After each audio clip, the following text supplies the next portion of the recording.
Hey everyone, Mario again, coming at you with another movie review. It's another episode of First Impressions, the series where I discuss film, either films that are still in their theatrical run or ones I've been meaning to watch for a while.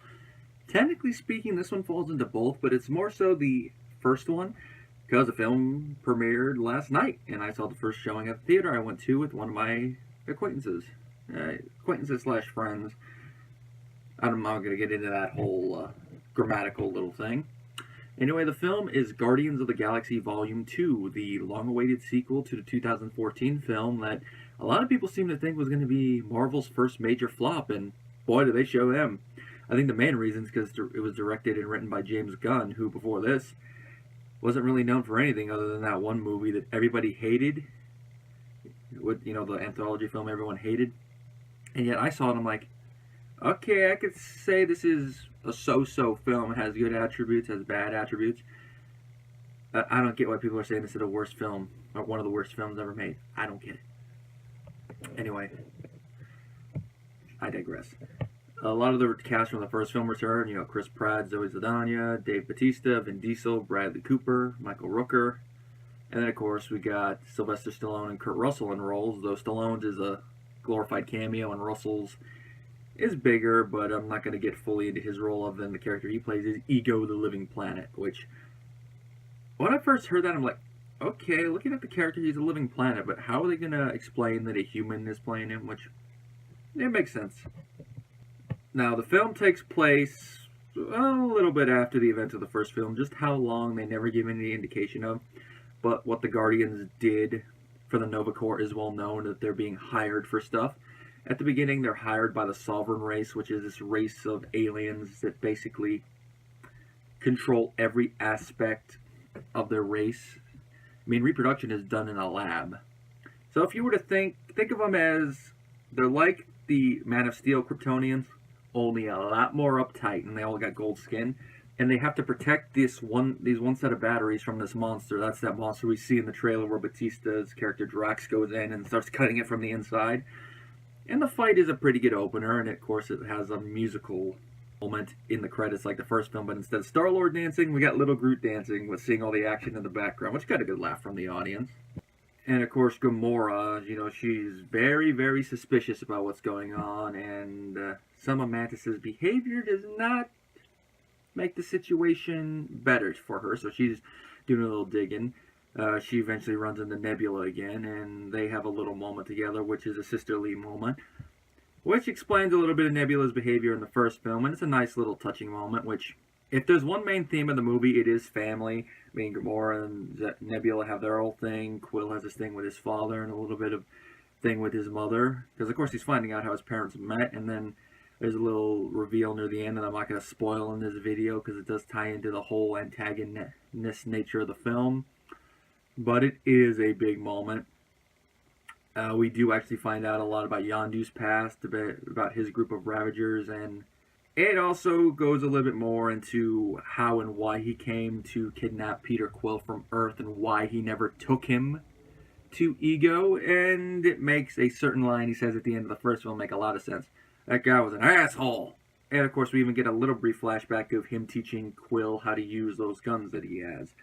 So basically Yondu goes with the whole family motif because he is basically Quill's father without being his father. As he says at one point, that guy may have been your father, but I'm your daddy. And of course, Groot and Rocket and even Drax, they don't really have a big family connection with everyone else other than them being members of the Guardians, but that motif is still there for them. Like with Rocket and Peter, it's like siblings when you fight and you're mad at each other for a while, then after some events happen, you both realize how stupid you were acting, more so if it's one of you who did something wrong. And Rocket and Peter do have a moment like that near the very end, where Rocket is apologizing, but he's doing it in a roundabout manner. But Peter could tell, oh, he's apologizing. This is the best type of apology I'm ever going to get out of him. Now, the music, both the original score and the pop songs they used, it was pretty good. They used appropriate songs for the moments, and they, at the very end, they used one that, I'm going to try to look it up on the soundtrack listing. It was Father and Son by Cat Stevens. It was used very, very appropriately. And then looking at the other ones, we got My Blue Sky by Electric Light Orchestra, Lakeshore Drive by Aloda Haynes Jeremiah, Southern Lights by Glenn Campbell, Randy, You're a Fine Girl by Looking Glass, Flashlight by Parliament, and of course we even got a David Hasselhoff song, which that was a little joke throughout the film about Hasselhoff, and there's a brief scene where he actually appears in the film, but it makes me wonder how much Hasselhoff earned for this. Did he earn more for this film than he earned for his brief cameo in the SpongeBob SquarePants movie? The original score, like I said, pretty good, and then of course the special effects, amazing. You guys all know that I always prefer practical effects over CGI for certain things, but when it's a world like this, I don't mind the rapid use of CGI for stuff that either couldn't be pulled off practically or it would be very, very, very expensive to pull off practically. Like the world building that they use with CGI here, it has come a long way since the early 2000s when Lucas did it, and I know he used a lot of practicals on that film, on those films too, but just the way that they were edited in post made a lot of the stuff that was practical look CGI-ish. Here, whatever is practical, you can tell, like the Nebula makeup, it actually looked like makeup in this film, whereas in the first film, at least to me, it came off more as more CGI-ish than makeup. But then again, they could have gone the more makeup route with this film and made it more CGI in the first film. It's hard to know. I haven't looked at the special features because I don't have the Blu-ray of Guardians yet. I know people are going to be going, really? You like the first film, why don't you have it? All the worlds look amazing, especially when it gets to Ego's planet with all the CGI there. Which, by the way, that scene we see in the trailer with the bomb, that takes place on Ego's planet. That's all I'm going to say about it. And it's a interesting climax with it. The sets for the Ravager ships, just like the first film, excellent. The sets that they used for the planets, it complements the CGI they used for the planets. It comes out looking pretty excellent. And the special effects for all the fighting scenes are pretty good as well. And it complements everything else about the film. Gunn's direction, I thought it was top notch, just like the first film. His writing is also his writing is also excellent. I think he actually wrote this film a little bit better than the first film, one because of the family motifs, and also I think the villain is a little bit better. I'd say he's probably in the top 5 Marvel villains, which some people are going to go, that's not really a stretch for some of them, but I think he was done excellently. Definitely more engaging than Ronin, but then again, I think Ronin was written that way intentionally, even though there's like 40 years of stories they could have used. But as a guy who's supposed to be a pawn of Thanos who basically goes rogue, I thought he fit the way he was written. And besides, it has one of my favorite little moments. What are you doing? Dance off, fool! What are you doing? This still comes off to me like that was an ad-lib and he dropped character for just one brief moment, then picked it up. At least that's how it comes off to me, mainly because he drops the overly dramatic voice, but he got caught monologuing. He's caught off guard. As you would expect, there are after-credit sequences. A couple of them tie into little bits of this film. And then we got a couple that set up other films. One of them, I'm just going to say, involves a character called Adam Warlock, which I thought that's who it was, but I had to Google it real quick before the last one came on. I'm like, ah.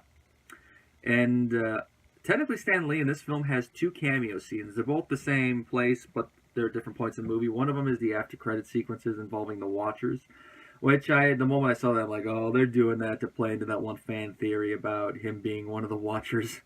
And it was funny because he's, hey, where are you guys going? You're my ride.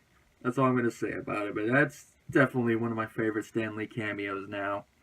One of these days I'm probably going to have to do a video dissecting each of his cameos, but that's a project for another time because I'd have to watch each of the movies he's cameoed in and, write down my thoughts about each cameo. In conclusion, this was a very entertaining sequel. I haven't watched Guardians 1 in a while, but I dare say I probably like this film as a whole a lot better. When it comes out, I'm definitely going to get it in my collection. Would I watch it again in theaters? Possibly. Just going to have to see how my cash flow is. Maybe near the end of its run, I might give it another watch. Like I said, use of music was excellent. CGI was excellent. Now, the acting in the film was pretty good. I don't want to go into specifics because I would give a lot of spoilers, and I don't like to give major spoilers a lot in videos like this, especially since the movie just came out. But let's just say, like, Kurt Russell's acting in here definitely fits his character in the Revelation. Stallone, for his little cameo, he does a pretty good job, but like I said, it's a cameo, so there's not a whole big arc. But there's enough that it establishes his connection with Yondu, and that's all I'm saying. If I were to give it a rating, it'd be 4 out of 5 stars, and if you are a fan of the MCU, definitely you should watch this film.